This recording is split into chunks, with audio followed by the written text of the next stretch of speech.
Que Dios bendiga a los amigos y a los hermanos que en esta noche poderosa, en esta noche preciosa en la que Dios nos permite estar una vez más en este nuevo año que hemos empezado del 2020 para transmitir esta poderosa palabra. Como siempre lo hemos dicho y lo diremos, lo más maravilloso es predicar la palabra del Señor, proclamar lo que Dios dejó desde un principio para que predicamos la palabra. Y en esta noche vamos a llevar un sermón acerca de las bienaventuranzas. En el libro de Lucas, en el libro de Mateo, capítulo 5, del 1 al 3, dice el sermón del monte, las bienaventuranzas. Viendo la multitud, subió al monte y sentándose, vinieron a él sus discípulos. Y abriendo su boca les enseñaba diciendo: bienaventurados los pobres en espíritu, porque de ellos es el reino de los cielos. Que el Señor añada y lleve una palabra para nuestras vidas en esta noche poderosa. Para todos aquellos que nos ven a través de las redes sociales, les invitamos a suscribirse a nuestro canal de YouTube, proclamando lo establecido. Mateo nos muestra a Jesús en el Sermón del Monte, instruyendo a sus discípulos en el mensaje, un mensaje que ya era suyo y el que ellos debían de transmitir a la humanidad. Ese fue el mensaje que Jesús estaba encargándole a sus discípulos. Jesús se estaba encargando de enseñarle a sus discípulos lo que tenían que transmitirle, no solamente a los que en ese tiempo estaban ahí, sino también a cada uno de nosotros. Ahora, Lucas lo muestra el Sermón del Monte, parece aún más claro lo que podríamos llamar la elección oficial de los 12, en Lucas capítulo 6, verso 13. Por esta razón, un investigador llamó el Sermón del Monte el sermón de ordenanza de los 12. Es como cuando un pastor joven que está a punto de encargarse de su primer trabajo, así Jesús dirigió a los 12 este sermón de ordenación antes que salirse, antes que realizar su labor. Por esta razón, otros investigadores le han dado el Sermón del Monte otros títulos, el cual es el Manifiesto del Rey, el Compendio de la Doctrina de Cristo o la Carta Magna del Rey. Todos concuerdan con que el Sermón del Monte hay la esencia de la enseñanza de Jesús al círculo más íntimo de los seguidores de él. Mateo en su introducción nos deja ver tres claves acerca del verdadero sentido del Sermón del Monte. Primero, se puso a enseñarle, dice. Después que se sentó, se dice que cuando un judío rabino enseñaba oficialmente, ¿no?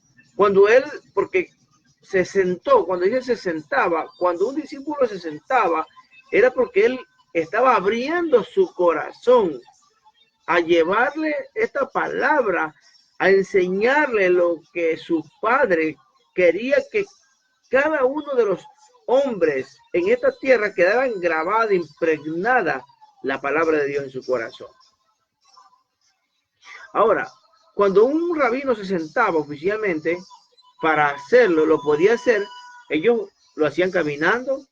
Acuérdense, Jesús muchas veces mientras iba caminando, iba enseñando o parado, pero cuando se sentaba, era porque el mensaje era ya oficial. Y número dos, Mateo sigue diciendo que cuando Jesús abría su boca, deja ver de una persona que abre su corazón y deja fluir su mente y sentimiento total para una enseñanza íntima. 3. En nuestro estudio del Sermón del Monte vamos a poner la cabecera de cada bienaventuranza a la traducción de la Reina Valera y al final lo traeremos al tiempo contemporáneo en el cual hoy estamos viviendo. Primero, la primera bienaventuranza en Mateo, como dije, 5:3, pobres en espíritu. La bienaventuranza que pertenece al cristiano no se supone a alguien no se supone a algún futuro reino de gloria. No, es una bienaventuranza que existe aquí y ahora. No es algo en lo que el cristiano va a entrar. No es algo en lo que el cristiano va a participar un tiempo. No. Es algo en lo que el cristiano, la persona que ha aceptado a Jesucristo, ya está dentro de esas bienaventuranzas o de esas promesas que Dios le ha hecho a cada uno de los que sigan al Señor Jesucristo. La bienaventuranza dice, en efecto, la bendición de ser cristiano, o el gozo de seguir a Cristo, o la diáfana felicidad de la palabra bienaventuranza, que se usa en cada una de las bienaventuranzas. Es una palabra especial. Es la palabra griega Macarios. Macarios es un término que se aplica especialmente a los dioses. En el cristianismo se participa de la alegría de Dios. El sentido de Macarios se puede comprender mejor por un uso particular de esta palabra. La isla de Chipre, los griegos la llamaban Macarios. La forma femenina del adjetivo, que quiere decir isla feliz, era rica, preciosa y fértil. No tenía necesidad de salir más allá una persona de sus costas porque tenía todo. Ejemplo, frutas, minerales, árboles, recursos naturales. Era perfecta para ser feliz.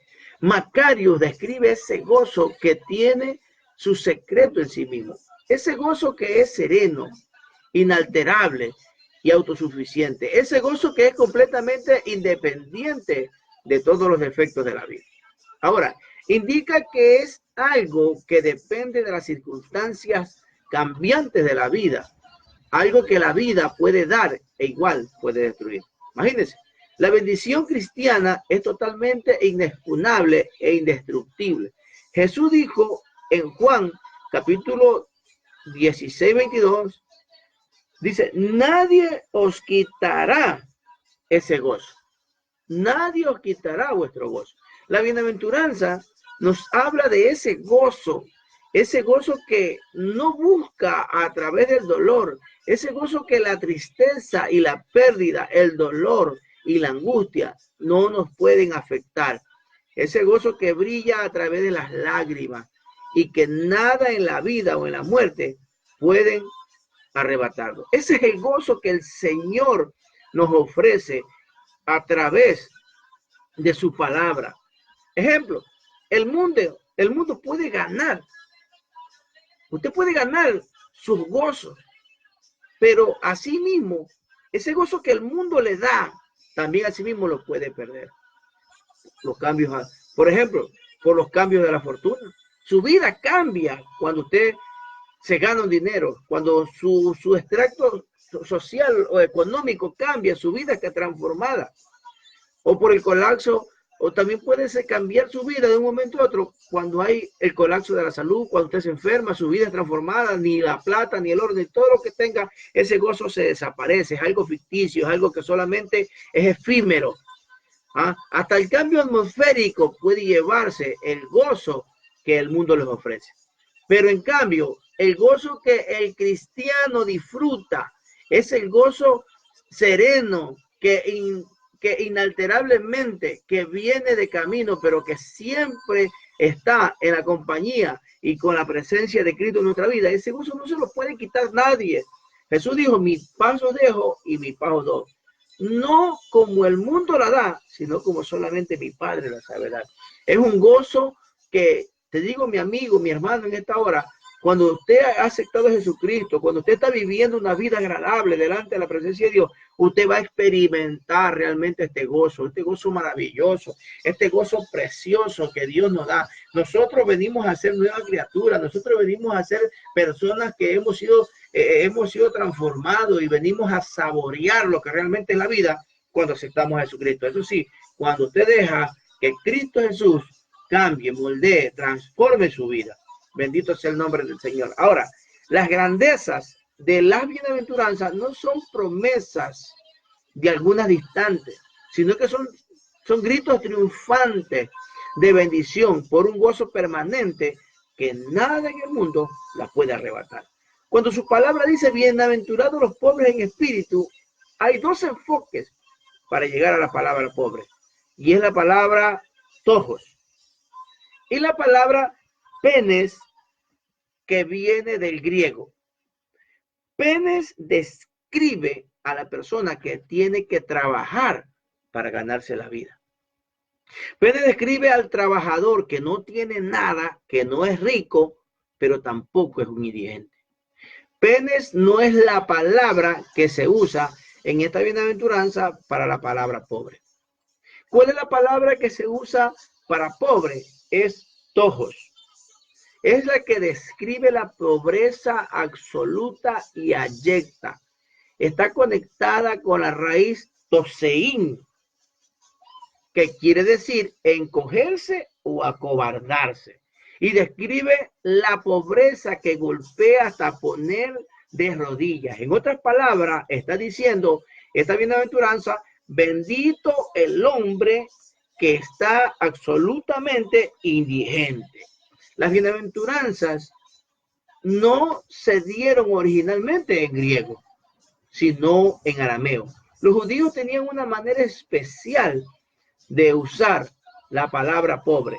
En hebreo la palabra es ani o eibión. Estas palabras experimentaron en hebreo un desarrollo en 4 etapas en su significado. Bendito sea el nombre del Señor. Primero, empezaron significando simplemente pobre. 2, pasaron al significado porque pobre, por tanto, no teniendo influencia o poder y ayuda o prestigio. 3, pasaron a significar por no tener influencia, por tanto, avasallados, oprimidos por los hombres. Y 4, por último, describe al hombre que porque no tiene absolutamente ningún recurso terrenal, pone toda su confianza en Dios. Así es que en hebreo la palabra pobre describe a la persona humilde e indigente que pone su confianza en Dios. Lo dice en su palabra. Ahora, Salmos 34:6 dice: el pobre que clama. Y en Salmos 9:18 nos dice: la esperanza de los pobres. En Salmos 68:10 dice: él provee para los pobres. Y Salmos 72:4 nos dice: él hace justicia de los pobres. O sea, encontramos aquí una serie de versículos bíblicos que están respaldando esta palabra. Ahora, cuando dice bienaventurados los pobres en espíritu, habla de la persona que aunque tenga todo en la vida, pero que solamente depende de Dios. Que sabe que aunque usted tiene casa, carro, dinero, empresa, que aunque usted es un hombre que tiene una solvencia y que ha venido a los pies de Cristo, todo lo que usted tiene, todo no le pertenece a usted, que todo es de Cristo. Somos pobres en espíritu. De siempre vamos a estar nosotros dependiendo de Él, porque todo lo que hay es de Dios. De hecho, es cierto que en los Salmos, en este sentido del término, es el hombre bueno al que Dios ama. Ahora, tenemos los dos lados, el griego y el arameo, de la palabra pobre, juntando la palabra tojos, que describe al hombre totalmente indigente, que no tiene nada, anís y eibión, que describe al pobre, humilde e indefenso, que ha puesto toda su confianza en Dios. Por tanto, Benditos los pobres en espíritu. Quiere decir esto, bendita la persona que es consciente de su total indefensión y que pone toda su confianza en Dios. Debemos tener cuidado con pensar que en esta bienaventuranza considera una cosa buena la actual pobreza material, porque no es así. La pobreza no es nada bueno. Jesús no habría llamado nunca bendito a un estado en que las personas viven en completa miseria y no tiene que comer y su salud se deteriora porque todo está en su contra. Esa clase de pobreza es un mal que el evangelio trata de eliminar. Ahora, tampoco se refiere a ser pobres de espíritu en el sentido corriente de ser faltos de carácter. La pobreza que es bendita es la pobreza en espíritu, cuando la persona se da cuenta de su absoluta falta de recursos para enfrentarse con la vida y encuentra su ayuda y fuerza únicamente en Dios. El reino de Dios es una sociedad en la que la voluntad de Dios se realiza tan perfectamente en la tierra, así como en el cielo. Esto quiere decir que solamente es que el que hace la voluntad de Dios es ciudadano del reino de los cielos. Y solo podemos hacer su voluntad cuando seamos conscientes de nuestra absoluta indefensión e ignorancia e incapacidad para enfrentarnos con la vida y poner toda nuestra confianza en Dios. La obediencia se funda siempre en la confianza que nosotros tenemos en Dios. Ahora, el reino de Dios es la posesión de los pobres en espíritu, porque son ellos los que se van dando cuenta de su absoluta incapacidad aparte de Dios y han aprendido a confiar y a obedecer en Él. Entonces, esta bienaventuranza quiere decir la bienaventuranza del que es consciente de su propia y total indefensión y que ha puesto toda su confianza en Dios, porque sólo así puede rendirse a Dios, aquella persona, y a su perfecta obediencia que le hará un ciudadano del reino de los cielos. Cuando usted y yo nos demos cuenta de que solamente dependemos de Dios y que solamente en las manos de Dios es que vamos a estar nosotros seguros, pues entonces es allí cuando vamos a comprender lo que realmente Jesús quiso decir en el Sermón del Monte. Le dije al principio y se lo digo nuevamente, cuando Jesús habló acerca de las bienaventuranzas, Jesús quería enseñarle a sus discípulos, abrió su corazón a él, a enseñarle el reino de los cielos. Mire, la palabra es claro, la palabra no se confunde, la palabra de Dios es tan clara, por eso Jesús vino a decirle, a hablarle a sus discípulos, comparando las cosas en las cuales ellos en ese tiempo vivían para que pudieran entender, para que no se confundieran. No es que ahora hay mucha gente que saca y predica la palabra, no, yo pienso esto, yo creo esto, no. Aun cuando muchas veces me ha tocado predicar, siempre he dicho, cuando un predicador, pastor, evangelista o miembro de una iglesia, o peor, si usted no lo conoce, no a todo le digamos amén. Siempre es bueno que usted vaya a la Biblia, vaya a un diccionario bíblico, a un comentario bíblico, que sea un comentario de una sana doctrina y que usted lo compare si que realmente lo que está diciendo es cierto. Porque no podemos ser como los tiempos de antes que nos enseñaban y nos predicaban y decían esto, amén, amén, y moríamos con eso y defendíamos muchas veces, a veces, dogmas que el hombre había sacado. Entonces, vamos, de aquí en adelante vamos a estar predicando los lunes y los viernes, llevando esta palabra de las bienaventuranzas y también el mensaje acerca del reino de los cielos. Que Dios les bendiga, que Dios les guarde y será hasta el próximo día viernes. Dios les bendiga, mi amado, en esta noche. Dice aquí.